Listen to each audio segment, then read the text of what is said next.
Homeo দর্পণ গ্রুপের পক্ষ থেকে 922তম ক্লাসে সকলকে স্বাগত জানাই। আজ 27/6/2025 শুক্রবার। আজকে আমাদের আলোচনার বিষয় হোমিওপ্যাথিক জগতের একটি গুরুত্বপূর্ণ মেডিসিন পালসেটিলা। পালসেটিলা পার্ট 2 নিয়ে আলোচনা করবেন আমাদের শ্রদ্ধেয় স্যার ডাক্তার অমরনাথ চক্রবর্তী। এর আগে পার্ট 1 নিয়ে আলোচনা হয়েছে, আপনারা ইউটিউব গ্রুপে পেয়ে যাবেন, ইউটিউব চ্যানেলে, আমাদের চ্যানেল। আচ্ছা, আলোচনা চলাকালীন কেউ আনমিউট হয়ে যাবেন না, ভিডিও ওপেন করবেন না, এটা খেয়াল রাখবেন। আমি স্যারকে অনুরোধ করছি আজকের আলোচনা শুরু করার জন্য। স্যার, শুরু করুন।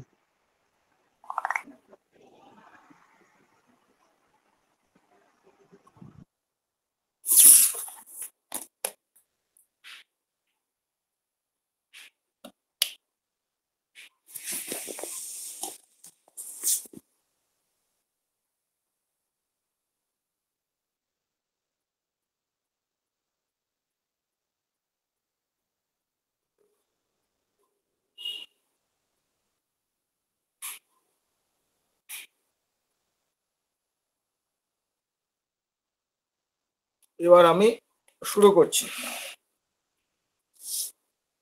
প্রথমে, আচ্ছা, আমার কি আলোটা ভালো দেখা যাচ্ছে? কি আমাকে কি পরিষ্কার দেখা যাচ্ছে না দেখা যাচ্ছে না? দেখা যাচ্ছে স্যার। দেখা যাচ্ছে, ঠিক আর আছে, ওকে। একটু আর একটু নিচু করে দিলে মানে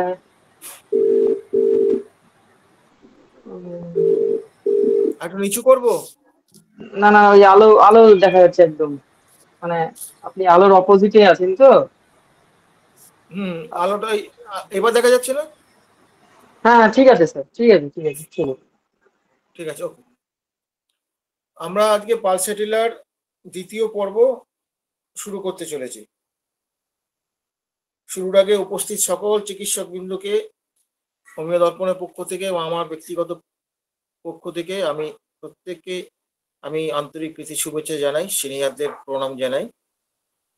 তা আমরা এরকম বহু পেশেন্ট পেয়ে থাকি। কিরকম পেয়ে থাকি? না, বিয়ে করেননি। বিশেষ করে মেয়েদের মধ্যে এরকম পেয়ে থাকি, বিয়ে করেননি। আর বিয়ে করেননি, এটা তো সেভারাল কারণ হতে পারে, বিভিন্ন কারণ হতে পারে, যে কারণগুলোকে আমাদের একটু কোয়ারি করে দেখে নিতে হবে বিয়েটা সে কেন করে। এবং সাধারণত মেয়েরা এই বিয়ের ব্যাপারটা খুব শেকি থাকে, একটু লজ্জাশীল থাকে।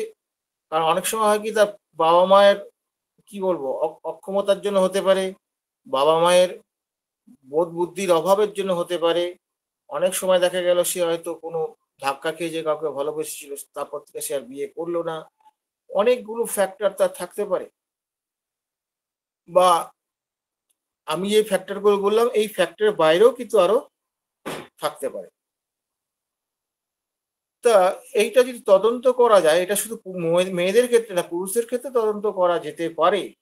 এখানে একটা ব্যাপার কি, বিয়ে থা করলো না, এখানে আরেকটা সিমটম আসতে পারে, সেক্সুয়াল ডিজায়ার সাপ্রেশন অফ, এটাও আসতে পারে কিন্তু।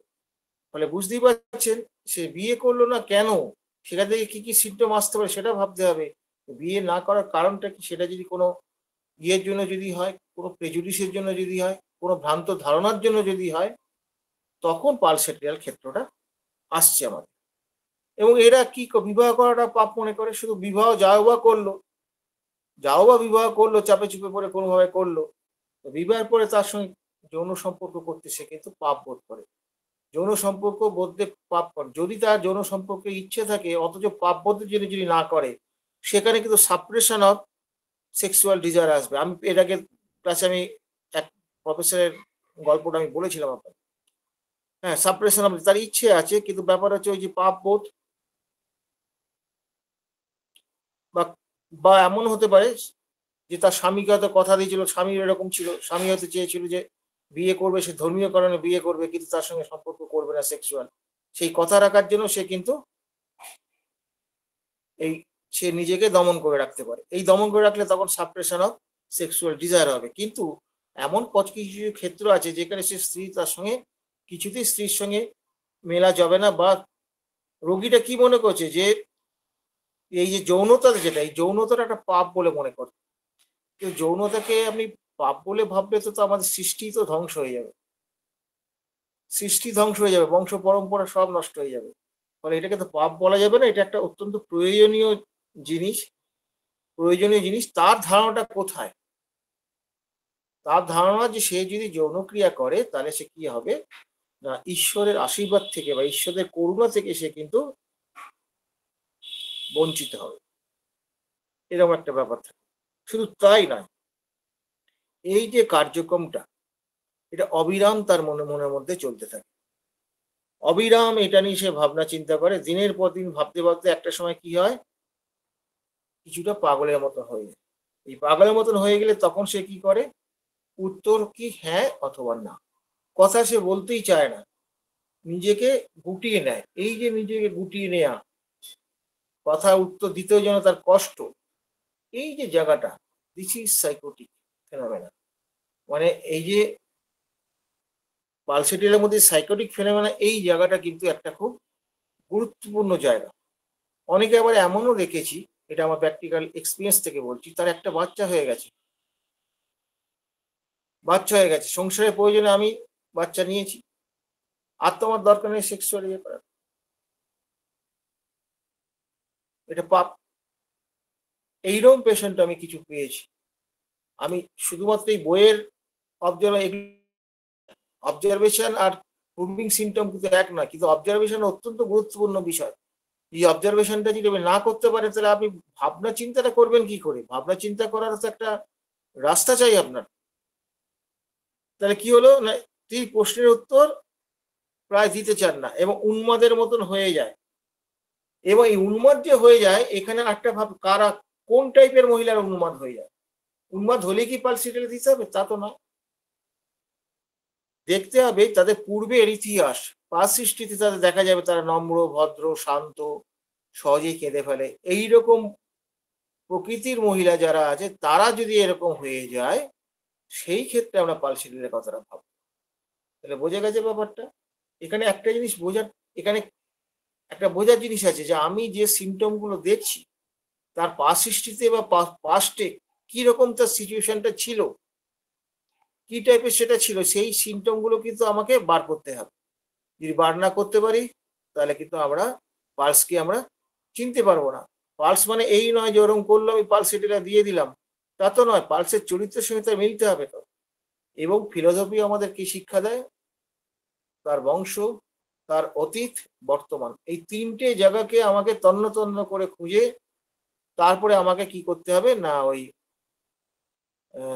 একটা রোগীলিপি তৈরি করে খুঁজে তারপরে ওষুধটা দিতে হবে। ওষুধটা যে আমি দেবো কোন কোন জায়গার উপর, কোন কোন সিচুয়েশনের উপর, কোন লাইফস্টাইলের, তার কোন কোন বিশেষ জায়গার উপর ভিত্তি করে দেবো, এইটা কিন্তু বোঝা ভীষণ জরুরি। আপনি সিমটম বুঝলেই হবে না, তার মায়াজম বুঝলেই হবে না। আপনি ঠিক কোন জায়গাটা থেকে আক্রমণ করবেন পেশেন্টটাকে, মানে ওষুধ দিয়ে, সেই জায়গাটা আমাদের কিন্তু ভাবতে হবে। শুধু এইখানেই, এখানে কেন কিন্তু শুধু এইখানেই থেমে থাকলেন না, শুধু এইটুকু বলে থেমে থাকলেন না, তিনি কি বলেন আরো একটা কথা বলেছেন এর সঙ্গে। কাদের ক্ষেত্রে এটা হবে? যাদের পাকস্থলীর দুর্বলতা আছে, ও যাদের বদহজম হয় বা ঋতুস্রাবের গন্ডগোল আছে। সবাই তো মহিলা নাও হতে পারে। তাহলে দেখতে পাচ্ছেন যে এই যে পেশেন্টটা, যেটা তার হচ্ছে সিচুয়েশনটা, আগে বললাম সে ওই যৌনতা সে চায় না। হ্যাঁ, তার আগে ইয়েতে সে ছিল অত্যন্ত ভদ্র, নম্র এবং ক্রন্দনশীল ছিল। শুধু তাই নয়, তার সঙ্গে তার ফিজিক্যাল কন্ডিশনও কিন্তু এইরকম ফেনোমেনা গুলো যদি থাকে, এই সবগুলো মিলিয়ে পালসে। তার মানে এখানে কেন্টের শিক্ষা এটা নয় যে শুধুমাত্র একটুকু মেন্টাল সিমটম পেলেন তাই দিয়ে দিলেন, তা তো নয়। রোগীটা সবটা নিয়েই তো সিমটম। আসলে সামঞ্জস্য করা, এই সামঞ্জস্য না করতে পারলে তো আপনি গন্ডগোলে পড়ে যাবেন। তো ফলে এই একটা ওষুধ দেওয়ার ক্ষেত্রে আমাদের কিন্তু এরকম ভাবতে হবে যে তার মানসিক ইয়েটা কি, তার অতীতে তার কি মানসিক গড়ন ছিল, বর্তমানে তার মানসিক অবস্থাটা কেমন। শুধু বর্তমান মানসিক অবস্থার উপর প্রেসক্রিপশন করলে কিন্তু সাপ্রেশন প্যালিয়েশন হবে, যেটা আজকাল বিভিন্ন মেথড এসব আবিষ্কার হয়েছে। তাদের রুগী হয়তো সাময়িক ভালো থাকবে কিন্তু তার বাঁচটা ভালো হবে। কারণ ব্যাপার হচ্ছে মেন্টাল সিমটম সাপ্রেশন যে কি ভয়ঙ্কর, যারা একটু একটু হোমিওপ্যাথি বোঝেন তারা আঁতকে ওঠেন, যে আমি কত বড় সর্বনাশ করলাম। এইটা হচ্ছে প্রথম কথা। এরপরে আমি আসছি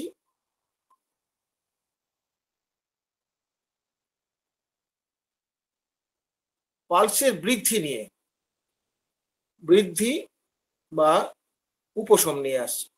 পালসের পেছনে বৃদ্ধি কিসে হয়? গরমে বৃদ্ধি হয়, গরম ঘরে বৃদ্ধি হয়, আর কি নড়াচড়ায় উপশম। নড়াচড়ায় উপশম, এই যে গরমে বৃদ্ধি যেটা, এটা হচ্ছে সিফিলিটিক সিমটম। এবার বুঝতে পেরেছেন ব্যাপারটা? বুঝতে হবে তো কোন মেডিসিনের মধ্যে কোন ময়াজমটা কত ডমিনেন্ট অবস্থায় আছে, এইটা বুঝতে গেলে সিমটম গুলোকে একদম কাটাছেড়া করে ফেলতে হবে। সব সিমটম কি এরকম পাবেন নাকি আপনি? সিঙ্গেল মায়াজম পাবেন নাকি? মিশ্র মায়াজম হলে পরে মিশ্র মায়াজমে কার পার্ট কেমন আছে, কোন পার্টটা কিরকম আছে, এটা যেমন বুঝতে হবে। আবার ওই দুটো পার্টের মধ্যে কোনটা আবার বেশি শক্তিশালী আছে, এটাও আবার বুঝতে হবে। ফলে হোমিওপ্যাথি করাটা এত সোজা নয় ভাই, কিন্তু বুঝলে ভীষণ সোজা, না বুঝলে আরো সোজা। এইটা একটা গেল। আরেকটা কি বলছে না, কান্নার কথা তো আগেই বলেছি, মনমরা, হতাশ, হ্যাঁ, এরা কি খোলা বাতাসে কিন্তু উপসম্বোধ করে। এই খোলা বাতাস কিন্তু পালসেটিলের ক্ষেত্রে অত্যন্ত গুরুত্বপূর্ণ ব্যাপার। এটা হচ্ছে যদি না থাকে কন্ট্রাইন্ডিকেশন হয়ে গেল, কন্ট্রাইন্ডিকেশন হয়ে গেল। পালসেটিলাস মেন্টাল সিমটম পেলে সবকিছু পেলেন, কিন্তু খোলা বাতাসে তার একদম সহ্য হয় না, ভালো লাগে না, হ্যাঁ, সার্বিক তার ইয়ে নেই, এইরকম যদি থাকে তাহলে কিন্তু এটা কিন্তু কন্ট্রাইন্ডিকেশন হয়ে গেল। প্রত্যেকটা ড্রাগের কিন্তু কিছু কিছু কন্ট্রাইন্ডিকেশন আছে, যেটা থাকলে পরে আপনি সেই ড্রাগটা দিতে পারবেন না। মানে এই ওষুধ যখন পড়বেন তার ইন্ডিকেশনটা যেমন আপনাকে জানতে হবে, পাশাপাশি কন্ট্রাইন্ডিকেশনটা জানতে হবে। এই কন্ট্রাইন্ডিকেশনটা না জানলে তো মহা মুশকিল ব্যাপার। যেমন একটা পরিবারে আছে, পরিবার আছে, একটা পরিবারে কয়েকজন আছে। এবার ধরুন কোনো একটা কাজ করতে হবে, বাবা কিন্তু জানে তার কোন ছেলেটাকে দিলে পরে ওই কাজটা ঠিক মতন হবে। এই যে বাছাই করা যেটা, তার মানে কি বাবাই তার ছেলে কিন্তু তার বাবা কিন্তু বুঝতে পারছে এই ছেলেটার দ্বারা এটা হবে না, তার মানে এই ছেলে এই কাজে উপযুক্ত নয়। তেমনি এই ক্ষেত্রে তাই কন্ট্রাডিকশনটা যদি থাকে, হ্যাঁ, তাহলে কিন্তু এইটা ওই ওষুধটা উপযুক্ত নয়। এইটা হচ্ছে মূল ব্যাপার। ফলে আমাদের প্রতি মুহূর্তে কিন্তু একটা ভাবতে হবে যে কিভাবে আমরা ড্রাগ পিকচারটা তৈরি করব। এরপর কি হচ্ছে, আরেকটা ব্যাপার হচ্ছে কি না, এই পেশেন্ট যেটা, এই আমার পালসেটিলা পেশেন্ট যেটা, এরা কি না, এরা হচ্ছে বাতাসে তো একটা আলো হলোই, এরা কিন্তু খুব প্রাণোচ্ছল হয়, প্রাণোচ্ছল হাসি খুশি হয়, প্রাণোচ্ছল হয়, এবং এরা হচ্ছে কি আলো ঝলমলে বাতাস, গরম নয় কিন্তু, এই রকম জায়গায় তারা খুব পছন্দ করে, ভালো ভালো থাকে তারা। শ্বাসকষ্ট, ব্যথা বৃদ্ধি পায়, কিসে বৃদ্ধি পায়? এবং শীতল শীতল ভাব বৃদ্ধি পায় গরম ঘরে। এই যে একটু আগে বললাম গরম ঘরে, গরম ঘরে বৃদ্ধি পায়। এইটা হচ্ছে কিন্তু পালসেটিলার প্রচন্ড। এটা গরম ঘরে লোকে কি গরম ঘর বলবে? মানে রান্না করতে গিয়ে বাবা রে জীবনটা বেরিয়ে গেল রে, এই কথাটা সে বলবে। এবার রান্নাঘরে পাখা নেই, আপনি ভাবলেন তাহলে গরমের জন্য ওই জন্য করছে, কিন্তু সেখানে একটু দেখতে হবে যে যে যখন ঠান্ডা থাকে আবহাওয়া, তখনও কি ওখানে বলে, না আমার ওই ঘরে গেলেই আমার যেন একটু কষ্ট হয়, আমার শরীর টান চান করে। এখানে আপনি কি পাবেন? ওয়ার্ম রুম তো পাবেন না, ওয়ার্ম স্টোভ পাবেন, ওয়ার্ম স্টোভ অ্যাগ্রাভেশন পাবেন। এটা যদি রেপার্টারি খোলেন তাহলে ওখানে দেখতে পাবেন, কিন্তু দুটোর মধ্যে খুব বেশি পার্থক্য কিছু নেই। হয়তো সেম মেডিসিন পাবেন, না থাকলে জুড়ে নিতে হবে। এই যে পালসেটিলার যে এই ব্যাপারটা যেটা, যদি এরকম গরমে তার যদি মানে আরাম হয়, তাহলেও কিন্তু পালসেটিলা হবে না। পরে আসছি যে সে গরম খেলেও ভালো সহ্য করতে পারে না, বা গরমে তার সব গন্ডগোল, বুঝলেন তো? গরমে ভীষণ গন্ডগোল তার, এরকম একটা ব্যাপার। আরেকটা সিমটম আছে, সেটা আমি জীবনে বোধহয় একটা দুটো হয়তো পেয়েছি, অনেকদিন আগে বলছি, পেয়েছি, কিন্তু সেগুলোকে আমি ঠিক উপলব্ধি করতে পারিনি। আমি অনেক কষ্ট করে মনে করলাম হ্যাঁ এই জায়গাগুলোয় পেয়েছি, কিন্তু আমি এই সিমটমটা খুব কম পাওয়া যায়। যেমন ধরুন গরমের মধ্যে শীত শীত ভাব, পালসেটিলা আসতে পারে। কি ব্যাপার হয় না, যখন গরমে ঘামে, ঘাম অবস্থায় তার শীত শীত ভাব থাকে, একটা শিউরে শিউরে ওঠে বা শীত শীত ভাব থাকে, এরকম একটা ব্যাপার থাকে, তখন কিন্তু তখনও পালসেটিলা হবে। খেয়াল করে দেখেছেন? গরমের মধ্যে ঘাম হচ্ছে, ঘামের সঙ্গে শীত ভাব, এই জায়গাটা হলে পরে এই জায়গাটা শুধু ব্যতিক্রম, বাকি সব ক্ষেত্রে গরমে তার বৃদ্ধি হয়। তাহলে বুঝতে পারছেন, গরমে যদি সে প্রচন্ড বৃদ্ধি হয়, গরমে যদি তার সবকিছু বাড়ে, এইটা কিন্তু পালসিটিলার একটা গুরুত্বপূর্ণ বিষয়। পালসিটিলা তাহলে ওয়ার্ম ব্লাডেড পেশেন্ট। আবার ইয়ের মধ্যে পাবেন, আবার যখন জ্বর টর হবে তখন কিন্তু আবার শীত পাবে, তখন গায়ে চাপা দেবে। এটা ব্যতিক্রমের মধ্যে পড়ছে, আমি মূল জায়গাগুলো বলছি। এবার হচ্ছে কি, তার ধরুন ইনফ্লামেশন বলুন বা স্নায়ুশূল বলুন, বাতের বেদনা বলুন, সবকিছু ঠান্ডা দিলে আরাম, সবকিছু ঠান্ডা দিলে তার আরাম হয়। এমনকি ঠান্ডা হাত যদি সেখানে স্পর্শ করা হয় তাতেও সে আরাম বোধ করে। তারপরে ঠান্ডায় আরাম, এই জায়গাটা কিন্তু পালসের একটা বিশেষ গুরুত্ব। তাহলে এখান থেকে একটা জিনিস দাঁড়ালো, ঠান্ডায় আরাম, গরমে বৃদ্ধি। এইটা পালসেটিলার বিশেষ গুরুত্ব। ওই জন্য পালসেটিলার পেশেন্ট দেখবেন জ্বর হলো মাথা দিয়ে দিলে আরাম হয়, বা শরীর খারাপ লাগে একটু চান করে নিলাম ঠান্ডা জলে, খুব আরাম হলো। এখানে ঠান্ডা জলে আরাম হলো, আমরা বাথিং এমোশন ধরছি বটে, কিন্তু বাথিং এমোশনটা মূল বিষয় না, মূল বিষয়টা হচ্ছে ঠান্ডা। এই যে ছোট্ট ছোট্ট জায়গাগুলো আমাদের কিন্তু ধরতে হবে, এইগুলো যদি না ধরতে পারি তাহলে খুব মুশকিল। আবার একটা ব্যাপার কি হচ্ছে, এরা খুব ঠান্ডা পানীয় খেতে ভালোবাসে, ঠান্ডা পানীয় মানে একদম বরফ জল পর্যন্ত এটা খেতে খুব ভালোবাসে। এই তো বিপদে বললে, বরফ জল খেতে যদি ভালোবাসে, তাকে তো আমি পালসিটিলা দেবো কেন? তাকে তো আমি ফসফরাসের কথা ভাবতে পারি, আর্সেনিকের কথা ভাবতে পারি, কেন দেবো? ও তো বইয়ে লেখা আছে, বইয়ে লেখা আছে। এই যে ধরুন ফসফরাসের সঙ্গে একটা তুলনা করে উদাহরণ দিচ্ছি, আমার বেশি ডিফারেন্সিয়েট দরকার, পার্থক্যটা কোথায়? পালসিটির পেশেন্ট বরফ জল খেতে ভালো লাগে, তার উপশম বলে। ফসফরাসের পেশেন্টও বরফ জল খেতে ভালোবাসে, তার উপশম হয়। দুটোর মধ্যে তফাৎ কি? পালসিটিল পেশেন্ট ইজ থার্স্টলেস, আর ফসফরাস পেশেন্ট হচ্ছে থার্স্ট। এই হচ্ছে পার্থক্য। বোঝা গেছে ব্যাপারটা? ফলে ঠান্ডা জলে আরাম আমি চুপ করে লিখে নিলেন, আমি ভাবতে শুরু করলাম, আমাদের তো এইগুলি গন্ডগোল। কোনো একটা মনের মতন মডালিটিস পেয়ে গেলাম, সেটার সঙ্গে ড্রাগ ভাবতে শুরু করলাম। এই ধরনের ভাবনাগুলো জুনিয়রদের বলছি, একদম পরিত্যাগ করা অভ্যেস ত্যাগ করুন। হ্যাঁ ঠিক আছে, লিখে রেখে দিন। টোটাল কেস রেকর্ডিং এর পর তারপর চোখটা আগে বুলিয়ে নেবেন, বুলিয়ে নিয়ে তারপর ভাবনা শুরু করবেন। মধ্যিখানে এই ভাবনা চিন্তাগুলো করলে কিন্তু আপনার ডাইভার্ট হয়ে যাবেন, শুধু তাই নয়, আমরা ভুল প্রেসক্রিপশনে করে দিতে পারে। এবং এইটা একটা বদ অভ্যাস বলা যেতে পারে, এটা একটা বদ অভ্যাস। ফলে এই জায়গাটা কিন্তু আপনাদের চেঞ্জ করতে হবে।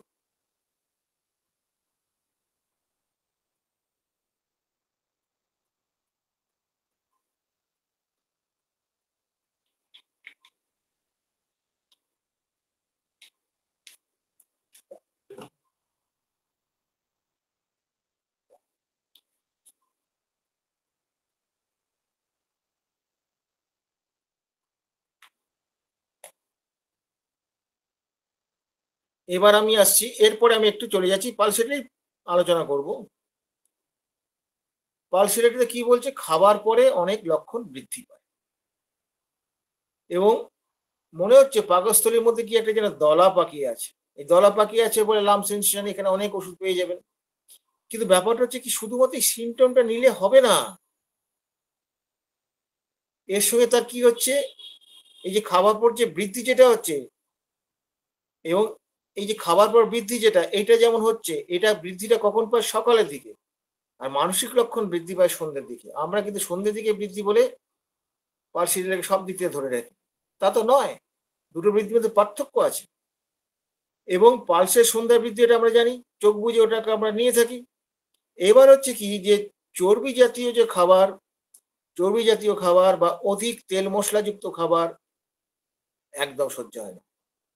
চর্বিযুক্ত খাবার বা সুরে মাংস, সুরে মাংস প্রচুর চর্বি থাকে, কেক, প্যাস্ট্রি, এর মধ্যে তেল মশলা থাকে, এই খাবারগুলো কিন্তু সহ্য হয় না। তাহলে ব্যাপারটা কি হচ্ছে, এই যে সহ্য হচ্ছে না, তার মানে কি? তার ফ্যাট অ্যাগ্রাভেশন, এই তো মূল বিষয়টা। দেখুন,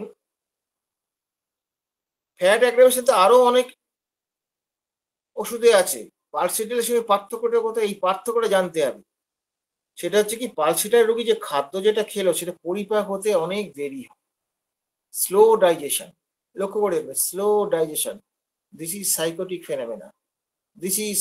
ফেনোমেনা, স্লো ডাইজেশন। আপনি লক্ষ্য করে দেখবেন যে ওই যে ওয়াকিং অ্যামোলেশন যখন এর একটা পালসের সিমটম, সেখানে কিন্তু স্লো ওয়াকিং অ্যামোলেশন। স্লো কথাটা খেয়াল রাখতে হবে, স্লো কথাটা পালসেটের জন্য অত্যন্ত গুরুত্বপূর্ণ বিষয়। তাহলে কি হলো, এইটা খাওয়ার কয়েক ঘন্টা পরে পেটটা আইঢাই করে, তখন আইঢাই করে। এবার আপনি ভাবলেন লাইকো হবে, কারণ বিকেলের দিকে তো হয়ে যাচ্ছে টাইমটা। খুব সাবধান কিন্তু এইরকম এক একটা লক্ষণ ধরে বা টাইম মডেলিস ধরে এক একটা মেডিসিনকে ভাবনা চিন্তা করা মানে হাড়িকিরি করা, পেশেন্টটাকে সর্বনাশ করে দেওয়ার ব্যাপার। এইরকম ভাবনা চিন্তাগুলো মন থেকে বর্জন করুন, আগে টোটালটা করুন। করার পর এই যে তাহলে কি হচ্ছে, এই যে স্লো ডাইজেশন এটা একটা পাবেন। আবার দেখতে পাবেন যে ইয়ের ক্ষেত্রে দেখতে পাবেন ক্যালকেরিয়া ফস বলুন বা টিউবারকুলাম বলুন, সেখানে খেয়েই আবার খেতে চাইছে, এই যে স্লো ডাইজেশন, এই যে এই জায়গাটা, এইটা অত্যন্ত গুরুত্বপূর্ণ বিষয়। পেশেন্ট আপনাকে বলবে যে হ্যাঁ আমার এই খাবার খেলে পরে সেই দুপুরবেলা খাই 1টা-1:30টায়, সন্ধ্যেও পর্যন্ত সে একদম পেট আইঢা করে, তারপর একটু ইয়েটি হয়, একটু চা আর একটা বিস্কুট কি আর কিছু খেতে পারি না, আর কিছু আমার সে রাত্রিবেলা একটু ভাত খাই, তাও তখনও যেন গ্যাস থাকে, হজম যেন হয়নি, এরকম একটা ব্যাপার আছে। এই যে পেশেন্টটা যেটা আছে, এটা কিন্তু হাঁটলে উপশম হয়। সে হাঁটলে মানে কিরকম হাঁটলে, ধীরে ধীরে। এগুলো দেখবেন আপনার রেপার্টারিতে দেখবেন, ধীরে ধীরে হাঁটলে উপশম হয়, তারপর দ্রুত হাঁটলে উপশম হয়। এই যে সিমটম গুলো, এগুলো কিন্তু সার্বিক সর্বদৈহিক লক্ষণ, ফিজিক্যাল জেনারেল প্রচন্ড গুরুত্বপূর্ণ সিমটম। এগুলোকে বাদ দেবেন না, কোন জায়গাটা ধরতে হবে, কোন জায়গাটা রেপার্টারি খুলতে হবে, সেই জায়গাটাও আমি বলে দিচ্ছি। ফলে এইটা আপনি পেয়ে যাবেন। ধীরে ধীরে সে হাঁটতে ভালোবাসে, এবং খোলা বাতাস তো থাকতেই হবে, এটা তো আপনারা জানেন ভালো করে।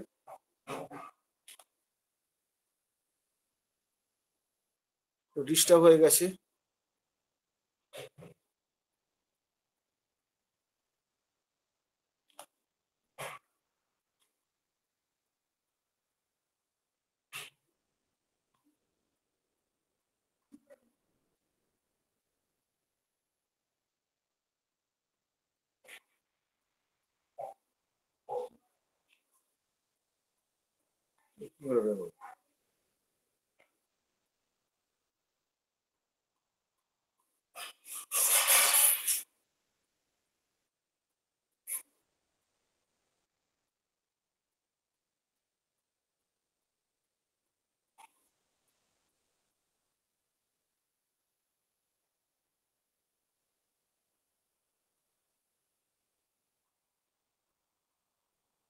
নেটে গন্ডগোল, নেটে একটু গন্ডগোল হয়েছে।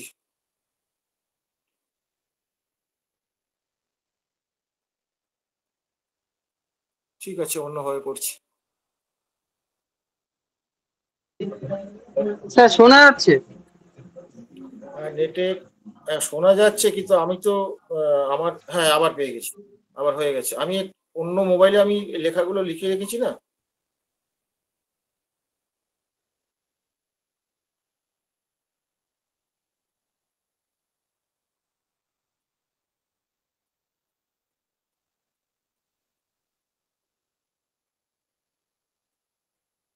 আচ্ছা, তাহলে ব্যাপারটাকে যে ধীরে ধীরে হাঁটা, এগুলো সবই তো বলে ফেললাম। খোলা বাতাসের উপশম, ধীরে ধীরে হাঁটে, হজম তাদের ধীরে ধীরে হয়, এইসব জায়গাগুলো তো বললাম। এইবার আসছি আমি, এইটা কিন্তু আপনারা পাবেন, এটা প্রথম জীবনে আমরা এরকম পেয়েছি। পালসিটির পেশেন্ট এসে বলবে ডাক্তারবাবু জ্বর জ্বর ভাব, ডাক্তারবাবু, কিন্তু থার্মিটার দিচ্ছি, জ্বর নেই। এইটার অভিজ্ঞতা জুনিয়রদের অনেকেই আছে। আমরা তাই বললাম জ্বর জ্বর ভাব, আবার জ্বর নেই, কিরকম ব্যাপার, থার্মিটার দিয়ে সত্যি তার জ্বর পাওয়া যাচ্ছে না, জ্বর হলে যেরকম হয় সেরকমই সবই হচ্ছে। এই যে কন্ডিশনটা, যেটা পালসিটিয়ার রক্ত সঞ্চালনের জন্য এটা হয়, রক্ত সঞ্চালনের একটা গন্ডগোল পালসিটিয়াতে থাকে, বিশেষ করে ভেনাস চ্যানেলে গন্ডগোলটা থাকে, মানে ভেনের ক্ষেত্রে। তাহলে কি হলো, এই যে সঞ্চালনের ঘটনার জন্য এরকম হয়ে থাকে, মানে এই পালসের এই যে এই জ্বরের মধ্যে এই জ্বর জ্বর ভাব, ব্লাড সার্কুলেশনটা, ব্লাড সার্কুলেশন যদি বেশি হয় কোনো জায়গায়, সেই জায়গাটা হিট হবে। তো হিট হলে কি হবে, গরম গরম লাগবে, উষ্ণ উষ্ণ লাগবে, কিন্তু জ্বর তো হয়নি তার।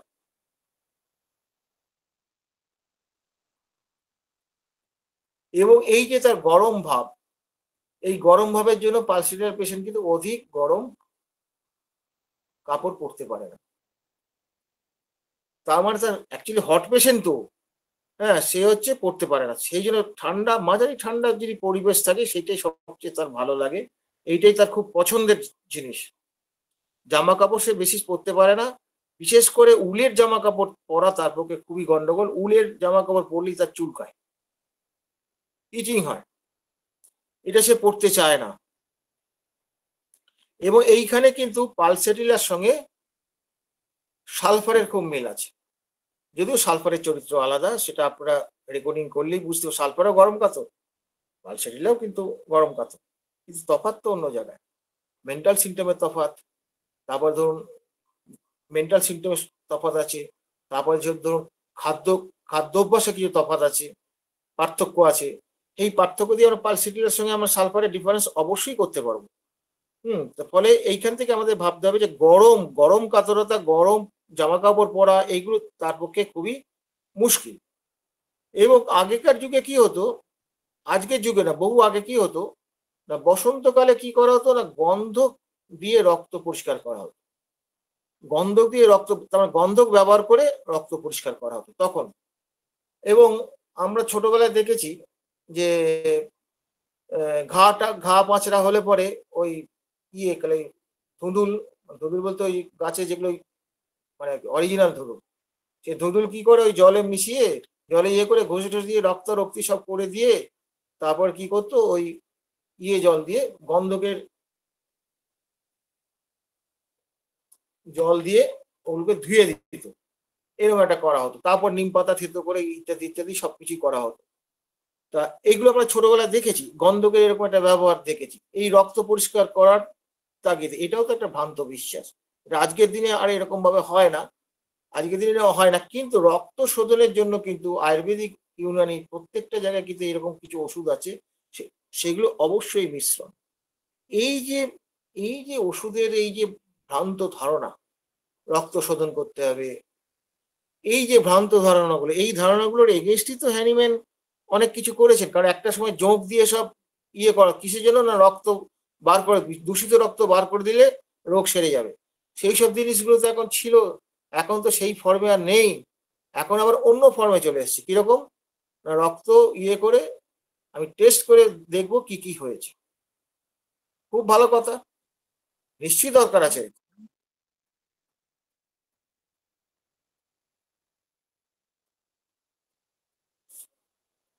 এটা দেখার খুবই প্রয়োজন আছে। কিন্তু ঘটনা হচ্ছে, রোগ কি শুধু ওই প্যাথোলজির জায়গায় রোগ কি লুকিয়ে থাকে, আর কোনো জায়গায় থাকে না? রোগ কি শুধু ওইখানেই লুকিয়ে থাকে? সমগ্র মানুষটাকে এখানে বিচার করা হচ্ছে কোথায়? সমগ্র মানুষটাকে কিন্তু এই ক্ষেত্রে বিচার করা হয় না। যেমন ধরুন আমি একটা জিনিস দেখতে পাচ্ছি, যেমন ধরুন একটা খুব ছোট ঘটনা বলি। আপনি ধরুন একটা প্যাথোলজিক্যাল স্টেট দেখলেন, যেমন তার ইউটেরাসে একটা টিউমার আপনি দেখতে পেলেন। টিউমারটা এবার দেখলে পর তার সাইজ, শেপ, তার কষ্ট, এইসব বেদনা, এইগুলো আপনি যখন করে টোটালটা বিচার করে, আপনি তখন বুঝতে পারবেন এটা সার্জিক্যাল কেস না মেডিসিনাল কেস। এই জায়গাটা কিন্তু আপনি আন্দাজ করতে পারেন। অনেক সময় সার্জিক্যাল কেস থাকলেও পার্টি রাজি হয় না বিভিন্ন কারণে, সেক্ষেত্রে আমরা একটা চেষ্টা করার সুযোগ পেয়ে যাই। যদি এরকম সুযোগ পাওয়া যায়, সেক্ষেত্রে কিন্তু রেকর্ডিংটা খুব ভালো করে করতে হবে, করে আমাকে তাকে ওষুধটা দিতে হবে। তাহলে বুঝতেই পারছেন, এই যে আমি টিউমারটা দেখলাম, এই যে জানতে পারলাম, এবং এটা হচ্ছে বিনাইন না ক্যান্সারাস, এগুলো জানার প্রয়োজন তো কখনো কখনো হয় আমাদের। ফলে প্যাথোলজিক্যাল টেস্ট আমরা করবো না এটা কথা নয়, কিন্তু ওইখানেই তো রোগ লুকিয়ে নেই। ওই জায়গাতে রোগ লুকিয়ে নেই, ওটা হচ্ছে রোগের একটা প্রকাশ মাত্র। রোগের প্রকাশ বলতে কি, আমাদের যখন ভাইটাল ফোর্স যখন রোগাক্রান্ত হয়, সে চেষ্টা করে সবচেয়ে তার অপ্রয়োজনীয় অংশে রোগ সৃষ্টি করার জন্য সে কি করে, টাই আপ করে রোগ শক্তির সঙ্গে। টাই আপ করে, বাবা তুমি ওখানে রোগ সৃষ্টি করো, বাবা অন্য জায়গায় গেলে আর কিছু করো না। তাতে আমার কি, রোগ হচ্ছে ডিফেন্সিভ মেকানিজম, আর গোটা পৃথিবী বলছে ইট ইজ অ্যাটাকিং মেকানিজম। এইখানেই তো হোমিওপ্যাথির সঙ্গে পার্থক্য হয়ে যাচ্ছে। হোমিওপ্যাথি বলছে এটা ডিফেন্সিভ মেকানিজম, আর অন্যরা বলছে ইট ইজ অ্যাটাকিং মেকানিজম। তা তো নয়। আমি ইয়েতে কি বলে ওই ক্রনিক ডিজিজ পড়াতে গিয়ে আলোচনা করতে গিয়ে আমি কিন্তু হ্যানিম্যানের উদ্ধৃতি থেকে আমি আপনাদের এর আগে একটা না দুটো বোধহয় আগে এই কথাগুলো আমি বলেছি। অ্যাটাকিং নয়, ইটস ইজ ডিফেন্সিভ মেকানিজম। আপনার ধরুন আজকে একটা কাঁটা ফুটে গেল, সোজা উদাহরণ, কাঁটা ফুটে গেল, কাঁটা ফুটে গেলে আমার ব্যথাটা হয় কেন? এটা ডিফেন্সিভ মেকানিজম। কাঁটাটাকে তুমি বার করে দাও, আমার কষ্টটা বার করে দাও। রোগ সৃষ্টির ক্ষেত্রে ঠিক তাই। লক্ষণ দেখা দেয় কেন? আমাকে সাহায্য করো। অ্যানিম্যান তো বলেছেন এগুলো, আমাকে সাহায্য করো, আমি পারছি না। এই হচ্ছে ব্যাপারটা। তো ফলে আমাদের কিন্তু এই রোগের ক্ষেত্রে আমাদের ভাবতে হবে যে আমরা কিভাবে আমরা টোটালিটি নিয়ে বিচার করে চিকিৎসা করব। এবার আসা যাক, এবার ব্যাপারটা কি হচ্ছে, এই যে আমি দেখতে পাচ্ছি যে এই যে বর্তমানে যে বিভিন্ন রকম যে চিকিৎসা পদ্ধতি যেটা আছে, সেখানে ঘা-টা সবই দেখছেন। এই ঘা-টাগুলো সাপ্রেশন হয়ে গেলে বিভিন্ন রকম পরবর্তীকালে সিম্পটম আসে বা লক্ষণ আসে। কি করে বুঝবেন? আপনারা দেখতে পাবেন যে ওষুধ দেওয়ার পর স্কিনের সিম্পটম চলে আসার পর সেই রোগ লক্ষণগুলো কমতে শুরু করেছে। এরকম ঘটনা কিন্তু আমরা অনেক সময় দেখতে পাই। তা স্কিনে যে এই যে চলে গেল, এই যে স্কিনে যে চলে গেল, এই চলে গেলে পরে আমরা কি করছি? টোটালিটি অফ সিম্পটম নিয়ে সাপ্রেশন অফ স্কিন ডিজিজ এটা ধরছি, ধরে তারপর ম্যানিফেস্টেশনকে টোটাল করে নিয়ে তারপর তাকে ওষুধ দিচ্ছি। এইটা একটা ব্যাপার। কিন্তু বর্তমানে স্কিনের ক্ষেত্রে কিরকম হয়েছে? আমার এক পেশেন্ট, রিসেন্ট পেশেন্টের কথা বলি। হুম? মানে এখন তো হাতে বাজারে কান্নাকাটি করছে বলতে গেলে। তা তাকে আমি কস্টিকাম 30 দিয়েছিলাম। 18 কি 20 তার ইউসোনোফিলিয়া ছিল। ভয়ঙ্কর অবস্থা বুঝতে পারছেন। তাকে কস্টিকাম 30 মানে অনেকদিন থেকে চিকিৎসা করছি। কস্টিকাম 30 দেওয়ার পর তার কিন্তু কিছু আঁচিলও এরকম বেরিয়েছিল। কস্টিকাম 30 দেওয়ার পর দ্রুত গতিতে আঁচিলগুলো চলে গেল। তার স্কিন ডিজিজ ফেরত ফেরত আসলো। সেটা কিন্তু আপওয়ার্ড থেকে ডাউনওয়ার্ড ডিরেকশনে সে চলতে শুরু করলো। করতে, করতে ব্রেস্টের কাছাকাছি ওইটা আটকে গেল। ওখান থেকে আর চট করে যেতে চাইছে না। এরকম একটা ব্যাপার আছে। সার্বিকভাবে সে উন্নতি হয়েছে। তা পেশেন্টের পার্টি কিন্তু আমার উপর ভরসা রাখতে পারল না। আমাকে বলল যে, "আপনি কদিনের মধ্যে সারাতে পারবো?" দেখুন, আপনার সঙ্গে চুক্তি করতে পারবো না। আমি চুক্তি করতে পারবো না। তো তারা আমাকে ছেড়েই চলে গেল। এইবার সে কি করলো, এক স্কিনের ডাক্তারকে দেখালো। তিনি কিন্তু ১ম এ ওষুধ দিয়ে কিছুই করতে পারলেন না। ২ বার ওষুধ দিয়েছে প্রায় ১৫ দিন ২০ দিন করে, করে। কেন করতে পারলেন না? কারণ ভাইটাল ফোর্স এত বেশি শক্তিশালী হয়ে গেছে এই মাল মশলা ৫ বছর ধরে, ৫ মাস ধরে বেরিয়ে। তার খিদে হয়েছে রাক্ষসের মতন। তার স্কিনের রং চেঞ্জ হয়ে গেছে। সর্বদিক থেকে সে পেশেন্টটা উন্নতি ছিল। যাই হোক, তাকে বহুত কষ্টে কিন্তু তার ওই ইয়েটা কি বলে, ওটা সাপ্রেশন করে স্টেরয়েড দেওয়া হলো। স্টেরয়েড দেওয়ার পর তারপর কি হলো, পায়ের তলা থেকে পায়ের দিকটা অবশ হতে শুরু করলো। আরো কিছু সিম্পটম দেখা দিল, তখন তারা তো ভয় পেয়ে গেছে। ভয় পাওয়ার পর তারপর কি করছে, একটা মেডিসিনের ডাক্তারের কাছে গিয়ে সবকিছু খুলে বলেছে। তো তখন মেডিসিনের ডাক্তার তাকে বলছে যে, হোমিওপ্যাথি ডাক্তার আপনার ইসিনোফিলের রিপোর্টটা তখন তো অলরেডি হয়ে গেছে। টোটাল তার আগে তো ডাক্তাররা করিয়েছে। বলে ইসিনোফিল যেটা 18-20 ছিল, এখান থেকে যদি হোমিওপ্যাথি ডাক্তার আমাকে আনতে এই জায়গায় নিয়ে আসতে পারে, তাহলে আপনি কেন তার জন্য ওয়েট করলেন? সব সেরে গেল ওই একটার জন্য না, ওটা সারছিল, এই হচ্ছিল, অমুক হচ্ছিল। বলে আপনার চিকিৎসাটাই ভুল হয়েছে। এইভাবে স্টেরয়েড দেয়? তিনি এই কথাটা বলছেন। তিনি স্টেরয়েড শুধু দিলেন না, তার ভিটামিন ডি ডেফিসিয়েন্সি পর্যন্ত হয়ে গেল। এরকম একটা পরিস্থিতি। তখন সে আমাকে ফোন করে ক্ষমা চেয়ে ইয়ে করে অনেক কিছু করে, "স্যার আপনি কিছু উপদেশ দেন" ইত্যাদি, ইত্যাদি। আমি এড়িয়ে যাওয়ার চেষ্টা করেছিলাম। তারপর ওই বাচ্চাটাকে দিয়ে বলাতে আমি আর ইয়ে করি, "আমার মা তুই ওষুধ খাওয়া ছেড়ে দে। তুই ওষুধ খেয়ে এই ফল খা, এটা খা, অমুক খা, সব বলে দিছি। আমরা ১ মাস পরে কথা হবে। কোনো ওষুধ আমি তোকে দেব না।" এই হচ্ছে তার কন্ডিশনে আছে। তাহলে বুঝতেই পারছেন যে এই ধরনের এই যে সাপ্রেশন গুলো, এই সাপ্রেশন গুলো কিন্তু ভয়ঙ্কর হ্যাঁ, ভয়ঙ্কর সাপ্রেশন। পেশেন্টটা একদম মানে ডিপ্রেশনে চলে গেছে। সেই পেশেন্টটা, বাচ্চাটা কারোর সঙ্গে কথা বলছে না, এই করছে না। এই যে ব্যাপারটা স্টেরয়েডের ক্ষেত্রে এরকম ঘটনাগুলো ঘটে। ডাক্তার জে এন কাঞ্জিলাল তখন তো স্টেরয়েডের এতটা যুগ ছিল না। তিনি ওই বলছেন যে অ্যান্টিবায়োটিক্স ব্যবহার হলে থুইজা দিতে বলেছেন, এবং ওনাকে থুইজা ডাক্তার বলে অনেকে মজা করে বলতেন। তো আমি তাকে থুইজা দিতে শুরু করতাম এবং পেলেই অ্যান্টিবায়োটিক্স মারলেই থুইজা দিতে শুরু করলাম। সোজা কথা কি জানেন, মানুষের স্বভাব হচ্ছে সহজকে ভালোবাসা, কঠিনকে ভালোবাসতে কেউ চায় না, কঠিনকে ভালোবাসা ঠেলায় পড়লি। এবার ফেলিওর গুলো যখন আসতে শুরু করলো তখন বললাম তুজা তো কাঞ্জিলাল বলেছেন, তখন ভাবলাম যে কারো কথায় তো ধরলে হবে না, কাঞ্জিলাল পেয়েছেন তাই বলেছেন, উনি থুজাটা, যে থুজার পেয়েছেন তাকে থুজা দিতেন, আমি থুজার সবাইকে একটানা দিতে শুরু করেছি, এরকম বলে তো হবে না। তখন আমি ভাবনা চিন্তা করতে শুরু করলাম। ডাক্তার তপন কাঞ্জিলালকে আমি একদিন বললাম, স্যার এরকম হচ্ছে কেন? বলে ওরে বেটা, উনি বলেছেন যে ওখানে, উনি একটা অবজারভেশন, এটা তোর যখন থুজাতে কাজ করছে না তুই চোখ বুঝে থুজা দিচ্ছিস কেন, রেকর্ডিংটা কর। উনি যেটা বলতে চেয়েছেন সেটা হচ্ছে অ্যান্টিসাইকোটিক একটা দিতে হবে। কেন? অ্যান্টিবায়োটিক্স দিলে পরে শরীরে একটা ইনকর্ডিনেশন তৈরি, এবং অ্যান্টিবায়োটিক্স থেকে আরো বেশি ভয়ঙ্কর হচ্ছে, অ্যান্টিবায়োটিক্স যদি অ্যাটম বোমা হয় তাহলে তো স্টেরয়েডটা তাহলে হাইড্রোজেন বোমা। তো ফলে এই স্টেরয়েডের ক্ষেত্রে কিন্তু ওটা বলেননি কিছু জেএন কাঞ্জিলাল, কিন্তু এখানেও থুজা আসতে পারে, কিন্তু এটাও ঠিক, কিন্তু থুজা নয়। আমরা অন্যান্য সাইকোটিক মেডিসিনও এখানে আসতে পারে, এটা আমরা দেখেছি এবং সফলতার সঙ্গে প্রয়োগ করে দেখেছি, আসে। কিন্তু এইরকম একটা সাপ্রেশনকে কিন্তু আপনি অ্যাভয়েড করতে পারবেন না। আর একটা টোটোপ্যাথি বলে একটা কথা আছে। টোটোপ্যাথি মানে কি, যে ওষুধটা সাইড এফেক্ট করেছে সেই ওষুধটা থেকে হোমিওপ্যাথির ওষুধ তৈরি করে নিয়ে তাকে দেয়া। এটা শুনতে খুব ভালো লাগে। আমাদের প্রথম যুগে এরকম আমরা ক্লোরাম মেডিকেলের ইয়ে দিয়ে কিছু কিছু ওষুধের এবং টোটোপ্যাথ পেনিসিলিন এগুলো সব আমরা কিনেও ছিলাম। এখন আর ব্যবহার করতে পারা যায় না চট করে। কারণ টোটোপ্যাথি কার করবেন? আপনার কাছে যে পেশেন্ট গুলো আসছে তারা তো একসঙ্গে একাধিক ওষুধ খাচ্ছে, একাধিক ওষুধ তারা খাচ্ছে। আপনি কি করবেন? কি করবেন? তা কোন ওষুধটা টোটোপ্যাথি করবেন? বুঝতে পেরেছেন যে আমাদের স্কোপটা কিন্তু এখানে নষ্ট হয়ে গেছে, আমাদের স্কোপটা নষ্ট হয়ে গেছে। ফলে বুঝতে পারছেন এই ক্ষেত্রে সবচেয়ে বেটার হচ্ছে অপেক্ষা করা।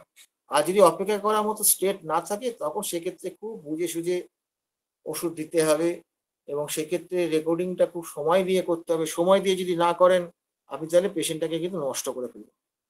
হুম, তাহলে এইবার তাহলে কি হলো, এইটুকু আমি স্টেরয়েড নিয়ে বা নিয়ে বললাম। এরপর একটু আসছি আমি স্কিন ডিজিজের ক্ষেত্রে একটু আসছি। সে স্কিন ডিজিজ একই কথা, সে গরমে বৃদ্ধি হবে, গরমে বৃদ্ধি হবে, স্কিন ডিজিজ একই কথা। সোরাইসিস, আজকাল তো ভাই সোরাইসিসের বললে অনেকে দেখছি পটাপট সারিয়ে দেয় ভাই, পটাপট সারিয়ে, ওষুধ দিলেও সেরে গেল 15 দিন 1 মাসের মধ্যে। কিন্তু ভাই আমি 40 বছর ধরে সত্যি কথা বলি, সোরাইসিস দেখলেই আমার বুকটা কেঁপে ওঠে। পারবো তো এটাকে, পারবো তো এটাকে, এতই কি সোজা? সোরাইসিসের 3টে মায়াজম থাকে, 3টে মায়াজম থাকে। আপনি 3টে মায়াজমকে একটা ওষুধ দিয়ে ইয়ে করে দিলেন। যারা সাপ্রেশন বোঝেন না, যারা প্যালিয়েশন বোঝেন না, তাদের খুব সুবিধে, তারা সহজেই সারাতে পারে। যারা বোঝেন তারা আঙুল কামড়ে মনে পারবো তো, ভয়টা তাদের লাগে। এবং হোমিওপ্যাথি সাপ্রেশন কিন্তু পৃথিবীর সবচেয়ে নিকৃষ্টতম, জঘন্যতম সাপ্রেশন। ওদের অ্যান্টিবায়োটিক্সে বলুন বা স্টেরয়েড বলুন, ওতে তো সাপ্রেশন মারাত্মক ক্ষতি করে ঠিকই আছে, ওর থেকে কয়েকশো গুণ ক্ষতি করতে পারে আপনাদের হায়ার পোটেন্সি সাপ্রেশন। এই কথাটা বললে কিন্তু আমি অনেক লোকের শত্রু হয়ে যাব। হোমিওপ্যাথ হয়ে আমি এরকম কথা বলি। হোমিওপ্যাথ হওয়ার অন্যতম শর্ত হচ্ছে অনেস্ট হতে হবে, সততার সঙ্গে আমাদের লড়াই করতে হবে। হ্যানিম্যান আমাদের কি শিক্ষা দিয়েছেন? সৎ হতে হবে। কিভাবে বলেছেন দেখুন, সতের কথা অনেক জায়গায় বলেছেন, একটা কথা দিয়ে বলে দিচ্ছি তিনি কি বলছেন, মিথ্যেবাদীরা আমার ওই বাক্সে হাত দেবেন। মিথ্যেবাদী তো সৎ হয় না কোনোদিন। তাহলে আমাদের হ্যানিম্যান কিন্তু চিকিৎসক হওয়ার সঙ্গে সঙ্গে আমাদের সৎ হওয়ার পরামর্শটা দিয়েছেন। সৎ না হতে পারলে কিন্তু আপনি শিক্ষা পাবেন না। অসৎ লোক কি করবে, তার ব্যর্থতাগুলোকে চাপা দেবে, চাপা দেবে, কারো কারো কাছে ছোট হয়ে যাবে, চাপা দেবে, স্বীকার করতে সাহস পাবে না সে। কিন্তু যার মধ্যে সততা আছে সে স্বীকার করবে, সে নিজে পারলে নিজে করবে, নিজে না পারলে তার বন্ধুদের সঙ্গে বসবে, দেখ বাবা এটা ভাই এরকম হয়ে গেছে, কি করা যায় বলতে, কিন্তু আমি এরকম করে ফেলেছি। এই সবাই মিলে ভাবনা চিন্তা করতে হবে। এটা একটা আমাদের যৌথভাবে ভাবনা চিন্তা করার অত্যন্ত প্রয়োজনীয় আমাদের জীবনে, বুঝলেন তো, অত্যন্ত প্রয়োজনীয়। আমাদের ভালো একজন চিকিৎসক হতে গেলে শুধু নিজের নিজের এর উপর বিশ্বাস করলে শুধু হবে না, নিজে আটকে গেলে পরে বন্ধু বান্ধব সমমনস্ক যারা বন্ধু বান্ধব আছে তাদের সঙ্গে আপনাকে বসতে হবে, তাদের সঙ্গে আলোচনা করতে, দেখো আমি এটা ভুল করে ফেলেছি, এই ভুলটা সমাধান কি হবে। এবার একটা আসা যাক, ল্যাকেসিসের সঙ্গে পালসেটিলার কিন্তু চামড়ার একটা মিল আছে, যেমন বিভিন্ন কালারের থাকে, বিভিন্ন কালারের থাকে, এটা হচ্ছে আপনার ল্যাকেসিসের ক্ষেত্রে থাকে। আর পালসের ক্ষেত্রে কালার থাকে বটে একটু বেগুনি, ডাস্কি কালার, এটা পার্থক্য। কিন্তু আচ্ছা, আপনারা কি শুধুমাত্র এই বিভিন্ন কালার স্কিন ডিজিজ যদি পেলেই কি আমরা ল্যাকেসিস দেবেন, যদি ল্যাকেসিসের চরিত্রটা না থাকে? ল্যাকেসিসের যে কালারটা আসে সেটা হচ্ছে ইয়ে থেকে, ধমনী থেকে আসে। আর পালসিটিলের যে কালারটা আসে ব্লাডের, সেটা হচ্ছে stagnation of blood in veins, vein থেকে আসে। এই যে দুটোর মধ্যে পার্থক্য যেটা, এই পার্থক্যটা যদি না বোঝেন তাহলে আপনি বুঝতে পারবেন না। তার মানে কি, অবজারভেশন করারও একটা ক্ষমতা চাই, ডিজিজ অবজারভেশন করা, পেশেন্টটা এই ডিজিজটা দেখে বুঝতে এটা এইরকম হলো, আচ্ছা আচ্ছা এটা তাহলে এই কারণে হতে পারে। পাশাপাশি অ্যানাটমি ফিজিওলজি জানতে হবে। তো আমি যদি আজকে অ্যানাটমি ফিজিওলজিটা না জানতাম তাহলে বলতে পারতাম যেটা পালসেটিটা হবে আমার ভেন থেকে, আর ইয়েটা হবে ধমনী থেকে, আর্টারি থেকে হবে, এই কারণে বলতে পারতাম না। এইটা হচ্ছে বোঝার বিষয়। এবং আমি তো একটু আগেই বললাম যে ভেন থেকে হবে, কারণ ভেনের মধ্যে গতির একটা গন্ডগোল হয়, পালসেটের গতির গন্ডগোল, স্লো, খেতে গেলে স্লো, খাবার হজমে স্লো, সে উপশম পাবে ধীরে ধীরে হাঁটলে, সব জায়গায় স্লো কথাটা জুড়ে দেবে। এই স্লো এর সঙ্গে এবার জুড়তে হবে কি না, ওপেন এয়ার অ্যামোলেশন, গরমে বাড়ে। এই তিনটে পয়েন্ট যদি না থাকে, কোনো জায়গায় গন্ডগোল যদি হয়, পালসিলার দেওয়ার আগে 10 বার ভাব। আপাতত আমি পালসিটিলে এইটুকুই বলে শেষ করলাম। ধন্যবাদ। এবং সিনিয়ররা যদি কেউ থাকেন অবশ্যই ভুল করলে সংশোধন করে দেবেন, এটা আশা রাখি আমি।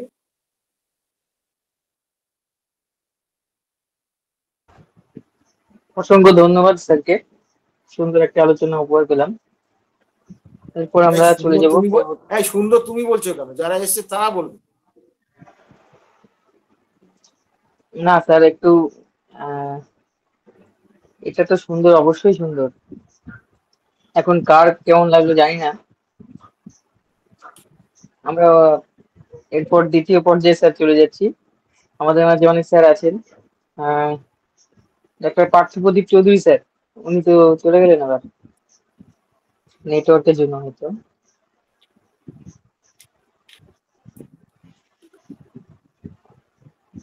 আচ্ছা স্যার, আমাদের মাঝে রঘুনাথ ঘোষ স্যার আছেন উপস্থিত।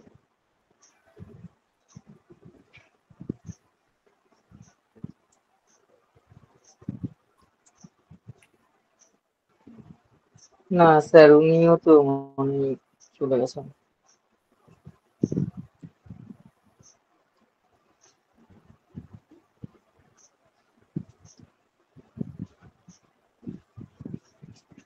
আচ্ছা, যদি কারো কোনো সংযোজন করতে হয় তাহলে আপনারা করতে পারেন।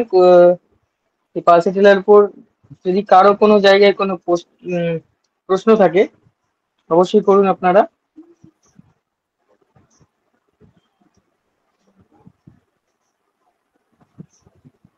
হ্যাঁ, পার্থপ্রদীপ চৌধুরী স্যার উপস্থিত হয়েছেন। স্যার শোনা যাচ্ছে স্যার?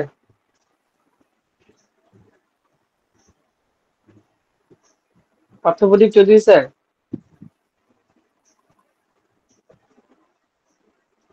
আপনি যদি কিছু অ্যাড করেন স্যার।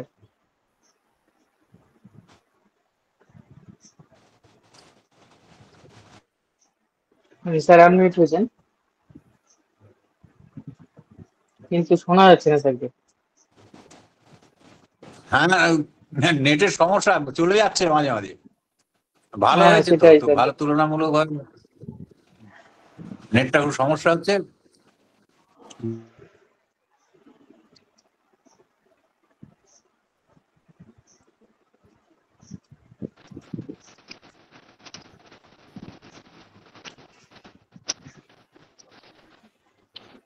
হ্যাঁ, তবে আরেকটা আমাদের সবসময়তে পার্সোনালিটি অফ মেডিসিনটাকে সবসময় আমাদের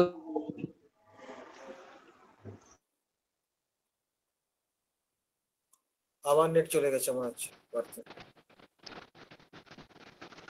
পার্থের নেট কিন্তু আগে থেকে তো নেচার। সমস্যা করতো না।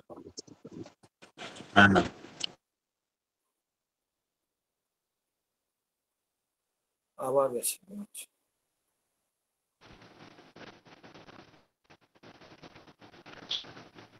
আবার গেছে। হ্যাঁ, এই নেটটা একবার যাচ্ছে একবার আসছে, সমস্যা হচ্ছে। ঠিক আছে, অন্য কেউ বলুক, শুনছি। হ্যাঁ,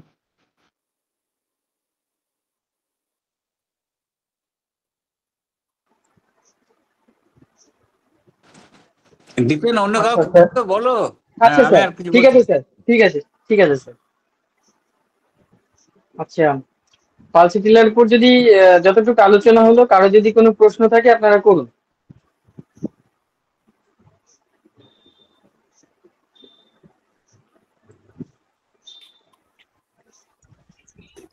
আদাব স্যার। হ্যাঁ ম্যাডাম, বলুন। আপনারা হ্যাঁ আপনাদের আলোচনা সবসময় আমার ভালো লাগে। স্যারের আলোচনা তো আরো চমৎকার। কিন্তু আজকে নতুন একটা জানলাম যে পালসের দমিনি থেকে আসে, আরো লেকেসিসের ওইটা আসে আটারি থেকে। এটা আমি আগে জানতাম না, আজকে জানলাম। Thank you sir. ধন্যবাদ আপনাকে। এটা আচ্ছা আপনি স্যার, কেন্টের বইয়ে পাবেন, কেন্টের বইয়ে পাবেন। ওখানে কেন্টের বইয়ে আপনি পালসিটিটা পড়ুন, ওখানে কেন্ট বলেছেন।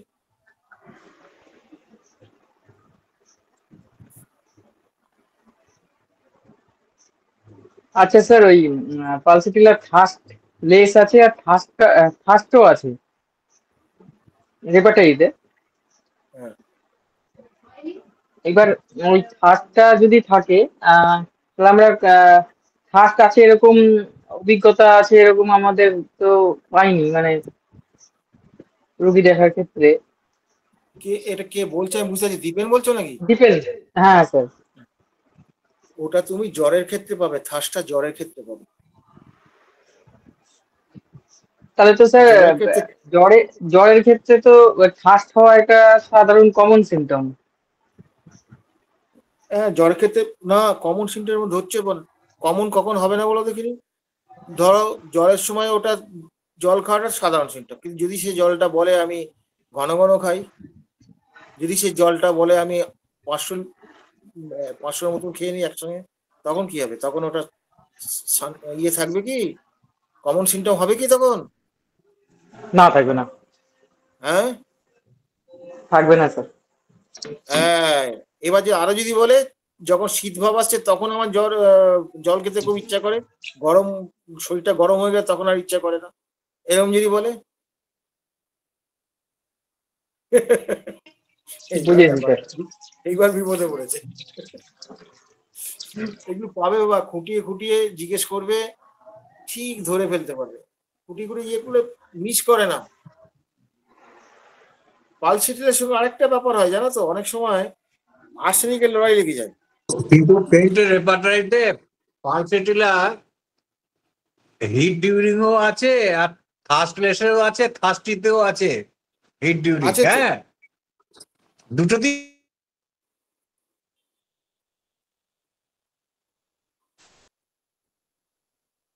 আবার গেছে ও, মানে দুটোতেই আছে, এটাও বলতে চেয়েছে, পারতাম, ওটা কমপ্লিট করে দিলাম।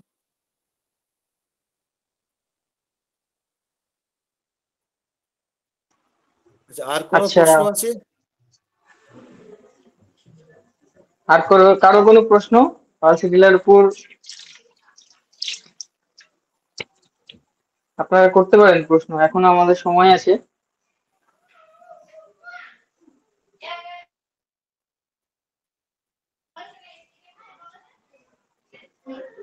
না স্যার, প্রশ্ন তো দেখছি না স্যার। আর একটা ভালো জিনিস বলে যাই, এটা খুব কাজে লাগবে আপনাদের।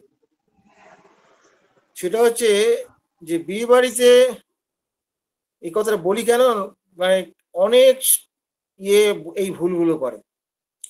যেমন ধরুন আপনি একটা কনস্টিটিউশনাল ড্রাগ দিয়ে রেখেছেন, ধরুন ন্যাট্রামিড দিয়েছেন, ধরুন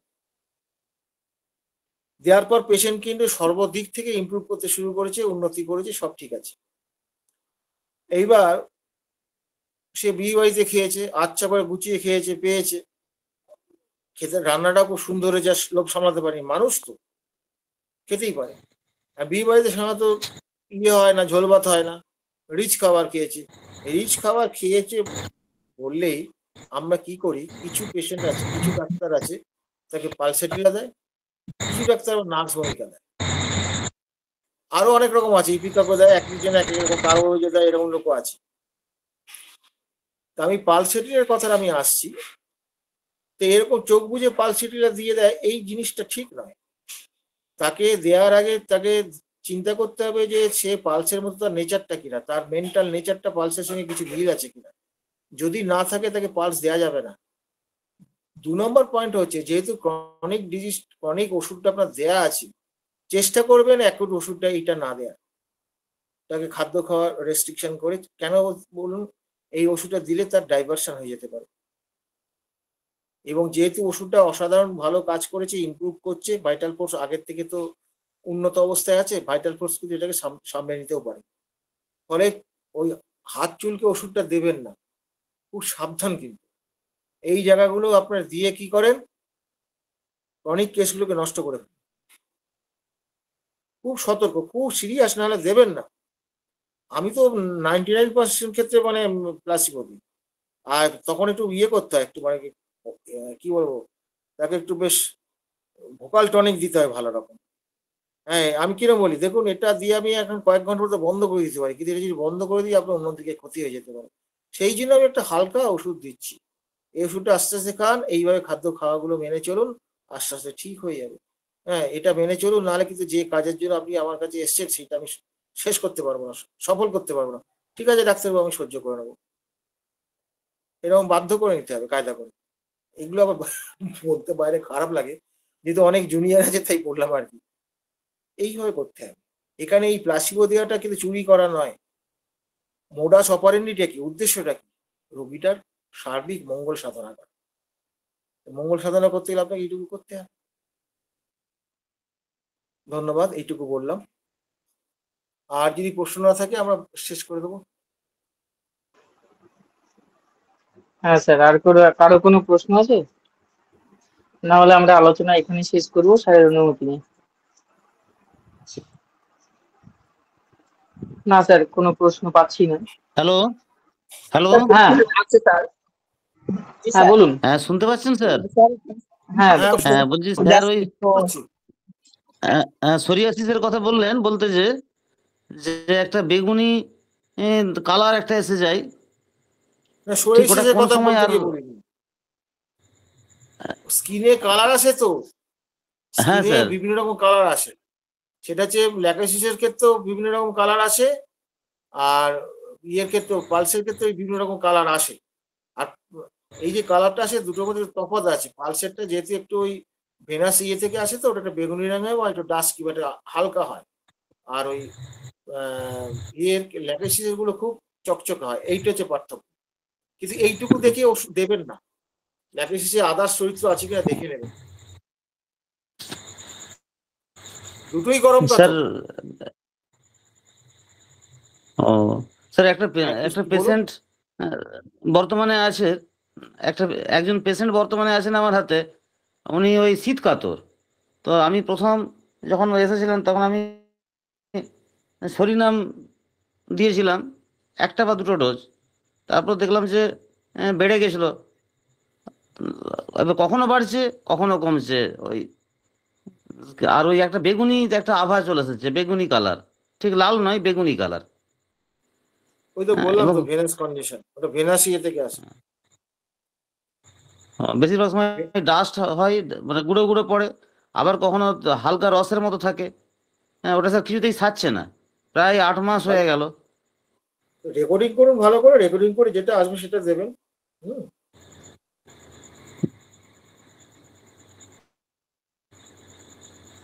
এবং আর ওই কোনো জায়গাটি প্রশ্ন আছে? বগল, মানে এই প্রশ্নের সমাধান তো আমি এখান থেকে দিতে পারবো না। ঠিক পাঁজরার উপরে, ডান দিকে বাম দিকে দুই দিকেই। আমি তো ঘটনাটা বলে দিলাম বাহুনিতে। আপনাকে। হুম। না হলে ওখানে কোনো পালস আসতে পারে নাকি? আর দেখুন পালস আসতেই পারে, না আসার কি আছে, সব ওষুধই আসতে পারে, পালস তো অবশ্যই আসতে পারে, দেখুন ভালো করে দেখেছেন। এরপরে আর কোনো প্রশ্ন আছে? স্যার একটু কথা ছিল স্যার। হ্যাঁ, সাবজেক্টের মধ্যে স্যার, প্রশ্ন ওই যে করবেন, সাবজেক্টের বাইরে যাবেন না। না স্যার, সাবজেক্টের ভিতরে কথাগুলো বলবো। স্যার এই যে আপনি একটু আগে বললেন স্যার, রিচ ফুড খাবারের জন্য আমরা অনেক সময় পালসিটিলা মেডিসিনটা ব্যবহার করে থাকি। এতে তো পেশেন্টের অনেকটাই উপকার হয়। তো যদি পালসিটিলার যদি অন্যান্য আদার্স লক্ষণগুলো না পাওয়া যায় তাহলে দিতে নিষেধ করলেন বা না দেওয়াই ভালো বললেন। তো এইসব ক্ষেত্রে আমরা আর কি কি মেডিসিন ভাবতে পারি বা কি কি মেডিসিন আসতে পারে স্যার, এই বিষয়ে স্যার একটু বলতে। ও তো রিচ ফুডের ওপর মেডিসিনের লিস্ট আছে, রিচ ফুডের ওপরে, সেই রিচ ফুডের ওপর দেখে আপনাকে ইয়ে করতে হবে। তারপর আরেকটা জিনিস দেখতে হবে যে আমি তো আগেই বললাম, আমি তো 99% ক্ষেত্রে অ্যাকিউট ড্রাগ দিই না, আমি দিতেই চাই না। কিন্তু ব্যাপার হচ্ছে যে ওই কিরকম করে আমি কাউন্সিলিং করে দেই, বুঝতে পেরেছেন? আমি কারণ এই যে আমরা পেটটা বিওয়াইসি খেয়ে গন্ডগোলটা হয়েছে, এই গন্ডগোল কি ওষুধ না দিলেও সারবে না? অধিকাংশ ক্ষেত্রেই সারবে। বোঝা গেছে কথাটা? জি স্যার, বোঝা গেছে স্যার। এবার আপনি যে ওষুধটা দিয়েছেন সেটা খুব সুন্দর কাজ করছে, সেটা সিমিলিমাম হয়েছে ধরুন। এবার এটা কি সিমিলিমামটা কতটুকু, ওই ওই ওই ওষুধটার মতন কি অতটা সিমিলিমাম কি?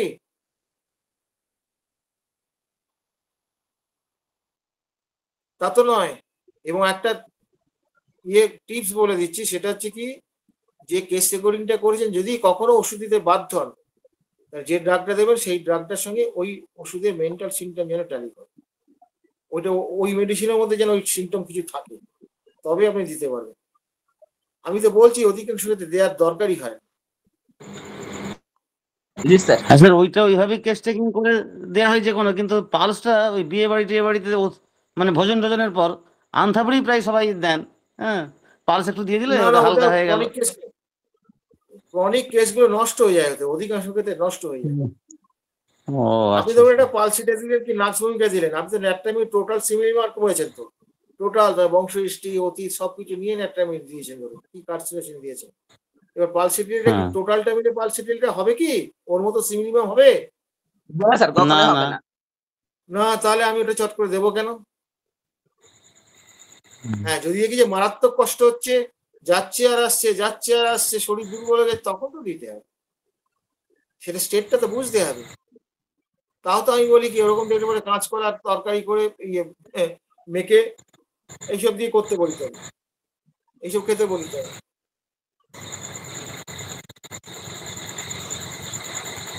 বললাম তো অধিকাংশ ক্ষেত্রে ওষুধ দেওয়ার প্রয়োজন হয় না, ভালো করে কাউন্সিলিং করে একটা প্লাসিবো দিয়ে দিলেই হয়ে যাবে। এইগুলো খাবে না, এই চলবে না, এগুলো তাকে বুঝিয়ে দিতে হবে। না বুঝিয়ে দিলে আপনি ও পেশেন্টটা আচ্ছা আচ্ছা নষ্ট স্যার। করবেন। হ্যাঁ যেটা খেটে খুঁটে আপনি হ্যাঁ। একটা সিমিলিমান ড্রাগ প্রেসক্রিপশন তো সবসময় হয় না, একটা করলেন মোটে সেটাকে নিজেই নষ্ট করবে। এই হুম হচ্ছে হুম। কথা। স্যার ঠিকই বলেছেন স্যার। এরকম কত নষ্ট করা হয় আমাদের, হুম। পরে আর খেই খুঁজে পাওয়া যায় না। আর কোনো প্রশ্ন আছে?